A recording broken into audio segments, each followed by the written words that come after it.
हिननि उस्तादनि जी महफ़िल में मौजूद हिन उस्तादनि जी क़यादत उस्ताद साहिबान असांजूं भेनरूं ऐं ॿियनि मकातबे फ़िक्र सां वाबस्ता सब दोस्तों साथियों जीअं सिंध जीअं उस्ताद जीअं पेके सब खां पहिरीं लख मुबारक ॾींदुसि असांजी हिकिड़ी इंतिहाई बहादुर भेण अदी अमीना ताहिर कंबराणी खे जंहिं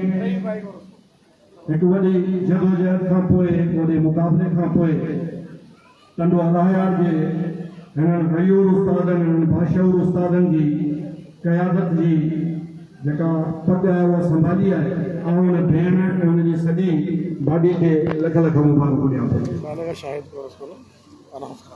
उस्ताद जॾहिं ज़हन में इहो खाको अचे थो इहो नालो अचे थो त सभ खां पहिरीं असांखे फ़ख्रु थिए थो उन लफ़्ज़ ते उन पेशे ते जो असां उन पेशे सां वाबस्ता आहियूं जंहिं पेशे जे नाले ते इहा काइनात खलकी वई ऐं हज़रत मोहम्मद सल्लल्लाहु अलैहि वसल्लम जी हिकिड़ी हदीस जंहिंमें पाण फरमायूं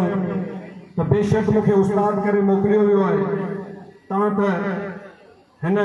दुनिया जे माण्हुनि जे बुरे अख़लाक़नि खे सवारिया इन खां वधीक हमेशह चवंदो आहियां त को दलील ई कोन्हे उस्ताद जी अज़मत जो असां तसलसल आहियूं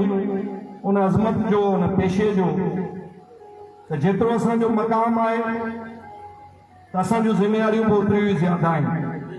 हिकु उस्ताद जी हैसियत में असांखे हिन पूरे मुआशरे खे बहितरी जी तरफ़ अची वञिणो आहे। असांखे हिते हिन न सिर्फ़ु मुआशरे पर पंहिंजी पूरी क़ौम उनजी असांखे अॻुवाणी करणी आहे। असां जॾहिं पंहिंजे स्कूलनि ते हुजूं था त उते मौजूदु असांजी क़ौम जा नंढा ॿार जिन जी तइलीम ऐं तरबियत असांखे करणी आहे उन्हनि जे ज़रिए असां पंहिंजे मुस्तक़बिल जे मुआशरे जी बहितरी आणे सघूं था। मां गुज़ारिश कंदुसि पंहिंजे सभिनी उस्तादनि खे मुंहिंजी भेनरुनि खे त असांजो जेको फ़र्ज़ु आहे जेतिरो असांजो रुतबो आहे ओतिरो ई फ़र्ज़ु बि वॾो आहे त असां सभु गॾिजी हिन क़ौम जी अॻुवाणी करियूं। असां सभु गॾिजी हिन मुआशरे जी संवार में पंहिंजो किरदारु अदा कयूं। उन सां गॾु जॾहिं ॻाल्हि अचे असांजे हक़नि जी त पोइ असांजी पेटेल जेका तंज़ीम आहे उहा असांजो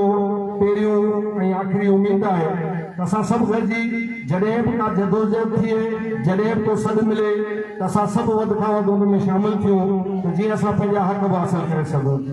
यकीनन टाइम ज़्यादा थी वियो आहे उस्तादनि जी महफ़िल में उस्तादनि सां ॻाल्हाइण जे लाइ त इलाही दिलि चवे थी